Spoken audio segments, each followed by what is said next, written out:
नमस्कार दोस्तों, बहुत बहुत स्वागत है आपका अपने YouTube चैनल हिंदी साहित्य में।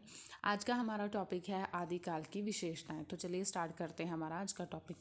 आदिकाल का समय संवत 1050 से संवत 1375 माना जाता है। आचार्य शुक्ल ने इसे वीर गाथा काल भी कहा है। हजारी प्रसाद द्विवेदी ने इसे आदिकाल कहा है। तो सबसे पहले आदिकाल का समय जानना जरूरी है। आदिकाल का समय संवत 1050 से 1375 तक का माना जाता है। उसके बाद आचार्य रामचंद्र शुक्ल जी हैं जो उन्होंने इसे वीरगाथा काल कहा है। हजारी प्रसाद द्विवेदी जी ने इसे आदिकाल कहा है। उसके बाद हम चर्चा करते हैं आदिकाल की विशेषताएं। तो सबसे पहली विशेषता है ऐतिहासिकता का अभाव। इस युग की रचनाओं के पात्र इतिहास की पुस्तकों के साथ मेल नहीं खाते। कार्यकलाप की तिथियां इतिहास से मेल नहीं खाती। वीर रसात्मक ग्रंथों की प्रामाणिकता संदिग्ध है। तो इस युग में सबसे पहली विशेषता ऐतिहासिकता का अभाव रहा है। इस युग की रचनाओं में कुछ ऐसे पात्र दिए गए हैं जो रियल में नहीं थे। वह इतिहास की पुस्तकें हैं जो उनके साथ है जो मैच नहीं करते। ग्रंथों की जो तिथियां हैं वह शिलालेख की तिथियों के साथ मेल नहीं करते। कार्यकलाप की तिथियां भी हैं जो इतिहास के साथ नहीं मैच करती। इसके बाद दूसरी विशेषता है युद्धों का सजीव वर्णन। युद्धों का सुंदर सजीव एवं यथार्थ वर्णन। अपने आश्रयदाता राजा की वीरता को दर्शाना। दूसरी विशेषता यह रही है कि इस समय के जो कवि हैं उन्होंने युद्धों का बड़ी सजीवता के साथ वर्णन किया है। जब हम उनके बारे में पढ़ते हैं सुनते हैं तो हमें एक प्रकार से वह साक्षात है जो हमारे सामने चित्र प्रस्तुत हो जाता है कि किस प्रकार उस समय कैसा माहौल रहा होगा। तो यह इसकी सबसे बड़ी दूसरी विशेषता है कि इन काव्य में है जो हमें युद्धों का सजीवता से वर्णन दिखाया हुआ मिलता है। उसके बाद अगली विशेषता है संकुचित राष्ट्रीयता। राजाओं में राष्ट्रीयता का अभाव। प्रजा अपने राजा के अधिकार क्षेत्र को ही देश मानते थे। उस समय भारतवर्ष छोटे छोटे राज्यों में बंटा हुआ था। तो जो आदिकाल है उसमें राष्ट्रीयता का अभाव रहा है। उस समय की जो प्रजा थी वह अपने राजा के अधिकार क्षेत्र को ही है जो देश मानती थी। उसके प्रति ही आस्था और निष्ठा रखते थे। पड़ोसी राज्यों को है जो वह अपना शत्रु समझते थे। राष्ट्रीयता की भावना को का है जो पूर्णता अभावग्रस्त स्थिति में थी जो राष्ट्रीयता की भावना थी। उसके आगे नेक्स्ट जो विशेषता है वह है आश्रयदाताओं की प्रशंसा। अपने आश्रयदाताओं की प्रशंसा करना इस काल के कवियों का मुख्य काम था। स्वच्छंद लिखने के स्थान पर राजा के लिए लिखते थे। इस काल में लिखे रासों ग्रंथों में कवियों ने अपने आश्रयदाताओं की प्रशंसा की है।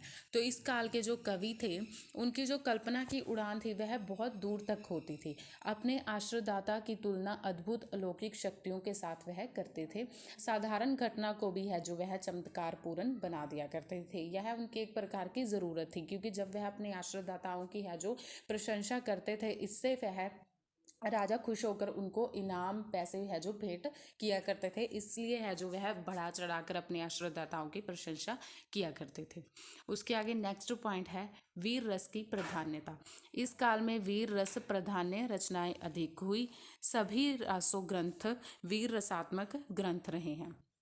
दूसरी विशेषता यह रही है कि इस काल के जो काव्य हैं काल का काव्य है उसमें वीर रस है जो बहुत अधिक देखने को मिलता है। जैसे पृथ्वीराज रासो हो गया, बीसल देव रासो हो गया, वह वीर रस की उदाहरण है। राजा की वीरता का वर्णन बढ़ा चढ़ाकर करने के फलस्वरूप है जो वीर रस प्राधान्य रहा है। उसके बाद नेक्स्ट विशेषता है हिंदी कविता का आरंभिक रूप। आदिकाल साहित्य का आरंभ कविता से होता है। संस्कृत प्राकृत और अपभ्रंश में गद्य पद्य दोनों रूप में काव्य रचना हुई। हिंदी का प्रयोग भी लिखित रूप में होता है। तो जो हमारी जो हिंदी कविता है उसका आरंभ है जो वह आदिकाल से ही माना जाता है। आदिकाल में है जो संस्कृत प्राकृत और अपभ्रंश में भी है जो काव्य लिखे गए, लेकिन हिंदी का भी प्रयोग है जो लिखित रूप में हुआ। उसके आगे है भाषा। हिंदी भाषा का विकास इसी काल के दौरान हुआ। डिंगल पिंगल मिश्रित राजस्थानी भाषा का प्रयोग हुआ। डिंगल में छोटे बड़े अनेक प्रबंध काव्य की रचना हुई जैसे पृथ्वीराज रासो और परमार रासो। तो जो है भाषा की बात करें तो है जो हिंदी भाषा का विकास है जो इसी काल में जाकर हुआ है। डिंगल पिंगल मिश्रित राजस्थानी भाषा का भी प्रयोग इस काल के काव्य में किया जाता था। डिंगल जो भाषा होती है वह राजस्थानी और अपभ्रंश का मिश्रण होती है, और अगर पिंगल की बात करें तो पिंगल है जो ब्रज भाषा और अपभ्रंश का मिला जुला रूप है। डिंगल में जो है अनेक छोटे बड़े प्रबंध काव्य की रचना हुई है, जैसे कि पृथ्वीराज रासो और परमाल रासो। उसके बाद नेक्स्ट पॉइंट है अलंकार और छंदों का प्रयोग। इस काल के साहित्य में उपमा, उत्प्रेक्षा, रूपक, प्रतीक, श्लेष, वक्रोक्ति अलंकार देखने को मिलते हैं। अपभ्रंश साहित्य में अर्थालंकार का अधिक प्रयोग हुआ है। तो जो अगर अलंकारों की बात करें तो जो यह काल है, इस काल के साहित्य में है जो काव्य में उपमा, उत्प्रेक्षा, रूपक, प्रतीक, श्लेष, वक्रोक्ति अलंकार देखने को मिलते हैं। वहीं अपभ्रंश साहित्य है उसमें अर्थालंकार की जो है अधिक मात्रा में प्रयोग किया गया है। अलंकारों के साथ साथ छंदों का भी प्रयोग हुआ है। प्रमुख छंद चौपाई, रोला, सोरठा, कवित, त्रिभंगी, कवित, भुजंगी, दंडमाली, लीलावती, दूहा है।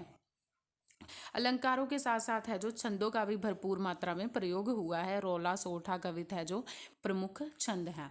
अपभ्रंश काव्य में भी छंदों का प्रयोग हुआ है। अपभ्रंश काव्य में शास्त्रीय छंद और स्वतंत्र छंदों का प्रयोग हुआ है।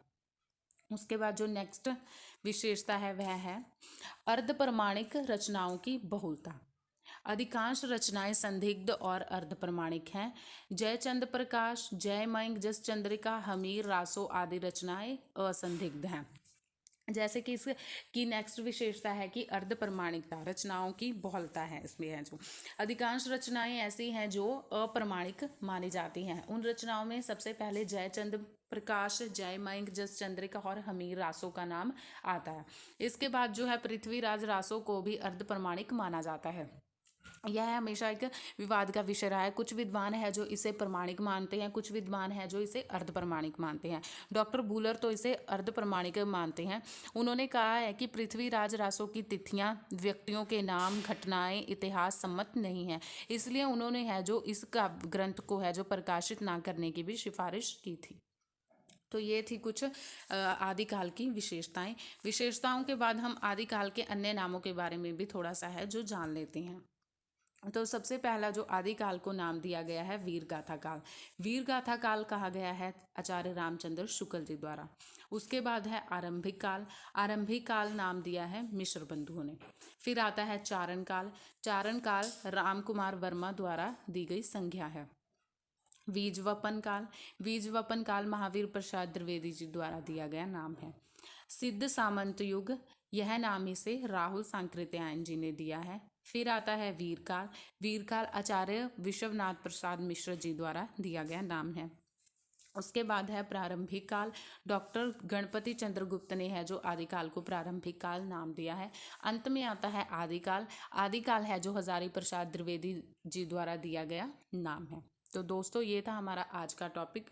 उम्मीद करती हूँ आपको आज की वीडियो अच्छी लगी होगी। मिलते हैं एक नई वीडियो के साथ, तब तक के लिए धन्यवाद।